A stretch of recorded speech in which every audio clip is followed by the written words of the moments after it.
परदेसी, आए काफिले के कैदी मुसाफिर, क्या तुम हकीम हो? हजरत इमाम सज्जाद रज़ी अल्लाह ताला अन्हु ने इरशाद फरमाया, ऐ खातून, सिर्फ मेरी बात न कर, मैं हकीम हूँ, मेरा बाप हकीम है, मेरा नाना हकीम था, मेरा दादा हकीम था, बता तू कहना क्या चाहती है? बेशक मैं हकीम हूँ, इसमें कोई शक नहीं है। हजरत इमाम सज्जाद रज़ी अल्लाह ताला अन्हु ने ये बात कही कि मैं हकीम हूँ, तो उस औरत ने कहा, मेरे घर में एक ही चराग है, एक लड़का है, कई लड़कियां हैं, आज उस लड़के को किसी कीड़े ने काट लिया है, ऐसा लगता है कि वो बचेगा नहीं, जिंदगी की आखिरी सांस चल रही है। अगर आप हकीम हो, तबीब हो, आप चलो मेरे बेटे के लिए कुछ दुआ कर दो, कोई इलाज बता दो। अगर आपको कुछ करना आता है तो आप चल के करके दिखा दीजिए। हज़रत इमाम सज्जाद रज़ी अल्लाह ताला अन्हु फरमाते हैं, ठीक है हम चलेंगे, मगर आज चलने के लिए तुम्हें इनसे इजाजत लेना पड़ेगा। अमर साहब की तरफ इशारा किया, जो काफिले का सरदार है, आज तुम्हें इससे इजाजत लेना पड़ेगा। खातून दौड़ के आई उस काफिले के सरदार के पास और कहा, ऐ परदेसी मुसाफिर, तुम्हारे काफिले में कैदी हकीम है, मैं चाहता हूँ इजाजत ले दो, मेरे साथ चला जाए। तो उस लालची कुत्ते ने कहा, तुम हमें दोगे क्या? औरत परेशान थी, अपने बच्चे की परेशानी को लेकर वो खुद बीमार थी। उसने कहा, 7 बेटियों का जेवर लेके आया हूँ, ये जितना सोना है सब तू ले ले, और हकीम साहब को हमारे साथ में भेज दे।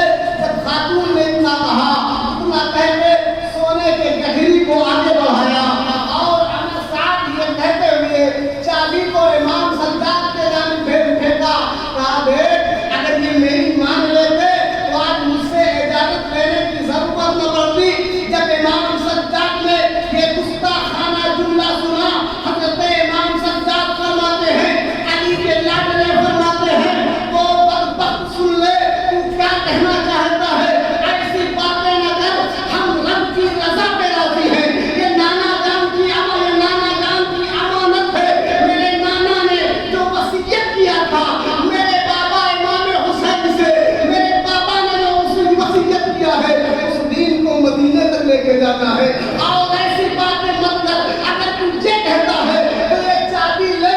इतना कहा, तारीख शाहिद है, इमाम सज्जाद ने चाबी को उठाया और उसके मुंह में मार दिया, और चाबी को फेंकने के बाद हज़रत इमाम सज्जाद अपनी नस्लों को पांव की तरफ डालते हैं। तारीख शाहिद है, पांव की बेड़ियां पानी की शक्ल में बदल जाती हैं, बेड़ियां फट जाती हैं, पानी की तरह बहती नजर आती है। हाथ की तरफ नजर डालते हैं, हाथ की हथकड़ी खुल जाती है, पानी की तरह बहती नजर आती है। इमाम सज्जाद फरमाते हैं, सुन ये रब की रज़ा पे हम राज़ी हैं, वरना तू ये ना समझ हम मजबूर हैं। हम अगर इस वक्त चाह लें तो पानी तो क्या, आबे कौसर जन्नत का आसमान के कलेजे को शक करके हमारे लबों को चूमता नजर आएगा। तू समझ क्या रहा है? इतना कहने के बाद खातून से आप फरमाते, चलो मेरे साथ चलते हैं। हज़रत इमाम सज्जाद रज़ी अल्लाह ताला अन्हु खातून के साथ चलते हैं। मुख्तसर ये है कि जब घर के करीब पहुंचते हैं तो अचानक घर के अंदर से रोने की आवाज आती है। और उसकी लड़कियां, खातून की लड़कियां रो रही हैं, आपस में सर पटक रही हैं। अब भी तू कहाँ गई थी? भाई का दुनिया से रुखसत हो गया है। हज़रत इमाम सज्जाद से खातून ने कहा, ऐ परदेसी मुसाफिर, हम तेरा टाइम खराब नहीं करना चाहते हैं, वक्त बर्बाद नहीं करना चाहते हैं, तुम जल्दी से वापस जाके अपने काफिले में शामिल हो जाओ, यहाँ जो होना हो गया। इतना कह के रोने लगती है और रोती है, लेकिन अफसोस क्या करे, सोना भी चला गया, बेटा भी चला गया। सखी इब्ने सखी ने सुना, करीम इब्ने करीम ने सुना कि खातून रो के कह रही है कि सोना भी चला गया, बेटा भी चला गया। हज़रत इमाम सज्जाद फरमाते हैं, एक खातून घर के करीब आ गया हूँ, अंदर आने की इजाजत दे दे, मेहमान हूँ। तो उस खातून ने कहा,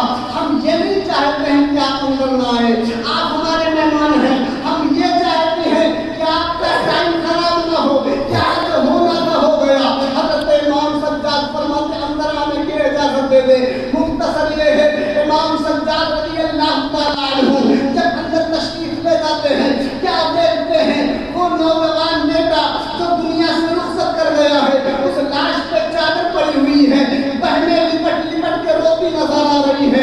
हजरत इमाम सज्जाद ने देखा तो रोना शुरू कर दिया।